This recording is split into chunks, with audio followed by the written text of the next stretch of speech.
हे कृपा पावलेली स्त्रिये, कल्याण असो, प्रभू तुझ्या बरोबर असो. मरिये, भिवू नको, कारण देवाची कृपा तुझ्यावर झाली आहे. पहा, तू गरोदर राहशील व तुला पुत्र होईल. त्याचे नाव तू येशू असे ठेव. तो थोर होईल व त्याला परात्पराचा पुत्र असे म्हणतील. आणि प्रभू देव त्याला त्याचा पूर्वज दावीद याचे राजासन देईल. आणि तो याकोबाच्या घराण्यावर युगानुयुग राज्य करील व त्याच्या राज्याचा अंत होणार नाही. मरियेने दिवसाला म्हटले, हे कसे होईल? मला तर खूप ठाऊक नाही. पवित्र आत्मा तुझ्यावर येईल व परात्पराचा समर्थ तुझ्यावर छाया करील. या कारणाने ज्याचा जन्म होईल त्याला पवित्र देवाचा पुत्र असे म्हणतील.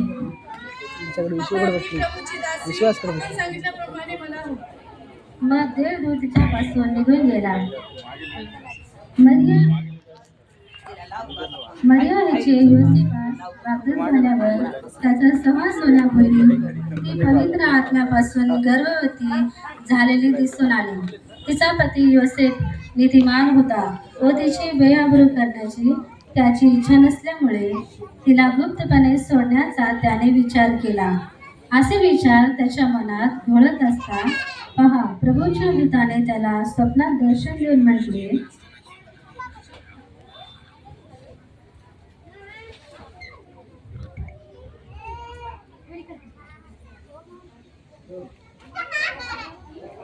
योसेफा, दाविदाच्या पुत्रा, तू मरियेचा आपली पत्नी म्हणून स्वीकार करण्यास अनमान करू नकोस, कारण तिच्या पोटी जो गर्भ आहे तो पवित्र आत्म्यापासून आहे.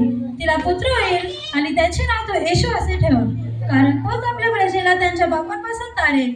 हे सर्व अशासाठी झाले की संदेष्टाच्या द्वारे जे सांगितले ते पूर्ण व्हावे. ते असे, पहा, कुमारी गर्भवती होईल व तिला पुत्र होईल. त्याला इमानुएल हे नाव देतील. या नावाचा अर्थ आम्हा बरोबर देव. तेव्हा झोपेतून उठल्यावर त्याने आपल्या पत्नीचा स्वीकार केला.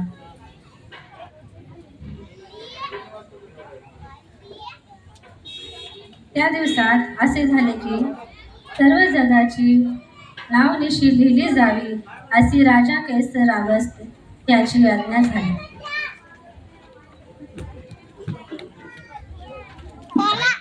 ऐका, राजा कैसराची अशी आज्ञा आहे की सर्व नगरवासियांनी आपापल्या गावी जाऊन आपले नाव नोंदणी करावी. ऐका, हो ऐका. तेव्हा सर्व लोक आपापल्या गावी नावनिशी लिहून द्यावयास गेले.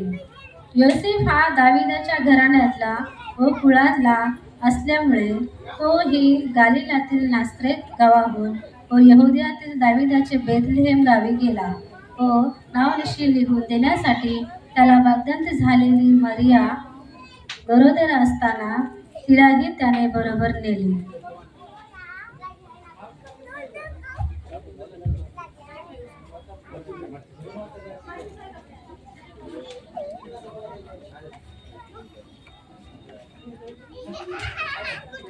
या ठिकाणी राहण्यासाठी जागा मिळेल का?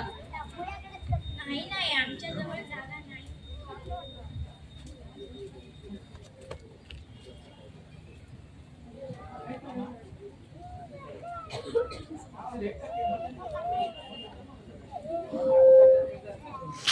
कृपया करून आम्हास या ठिकाणी राहण्यासाठी जागा मिळेल का? नाही, आमच्या घरी खूप पाहुणे आलेले, तुम्हाला राहण्यासाठी आमच्याकडे जागा नाही.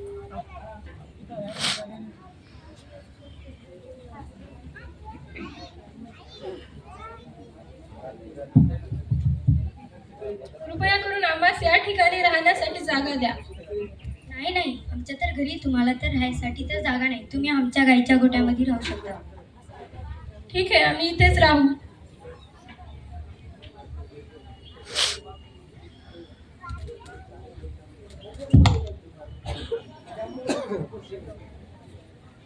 ते तेथे असताना असे झाले की तिचे दिवस पूर्ण भरले आणि तिला तिचा प्रथम पुत्र झाला.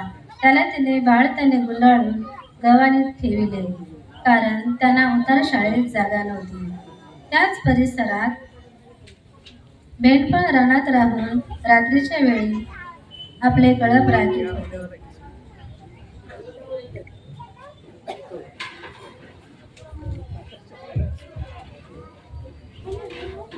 आज तर खूपच थंडी आहे. हो हो, खरंच आज खूपच थंडी आहे. आपले सर्व मेंढरे आहेत ना? हो हो आहेत. तेव्हा प्रभूचा दूत त्यांच्याजवळ उभा राहिला आणि त्यांना मोठी भीती वाटली. तेव्हा देवदूत त्यांना म्हणाला, भिवू नका, कारण पहा, जो मोठा आनंद सर्व लोकांस होणार आहे त्याची सुवार्ता मी तुम्हाला सांगतो. ती ही की आज तुमच्यासाठी दाविदाच्या गावात तारणारा जन्मला आहे. तो ख्रिस्त प्रभू आहे. आणि तुम्हास खोड की बाळाने गुंडाळलेले व गव्हाणे ठेवलेले एक बाळक तुम्हास आढळेल. इतका स्वर्गातील सैन्याचा समुदाय त्या देवदूताजवळ अकस्मात प्रकट झाला आणि देवदूत देवाची स्तुती करीत म्हणाले, पृथ्वीलोकी देवाला गौरव आणि पृथ्वीवर ज्याच्यावर त्याचा प्रसाद झाला आहे त्या मनुष्यास शांती. मग असे झाले की देवदूत त्यांच्यापासून स्वर्गात गेले. तेव्हा मेंढपाळ एकमेकांना म्हणू लागले, चला आपण बेथलेहमपर्यंत जाऊ. झालेली ही जी गोष्ट प्रभूने आपल्याला कळवली ती पाहू. चला चला.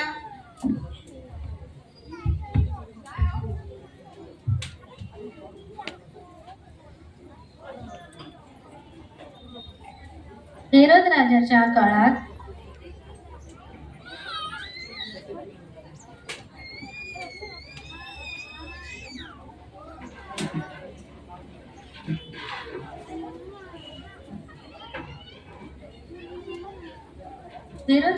काळात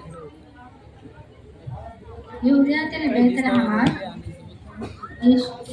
याच्यात पण किल्ले अंदाज दिसाय.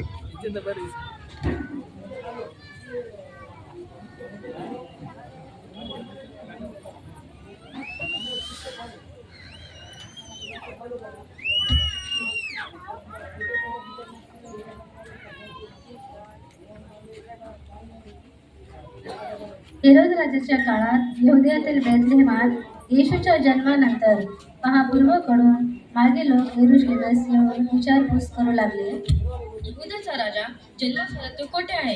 कारण आम्ही त्याचा तारा पूर्व दिशेस पाहून त्याला नमस्कार करावा सांगितले. यहुदाचा राजा हा कोणता राजा?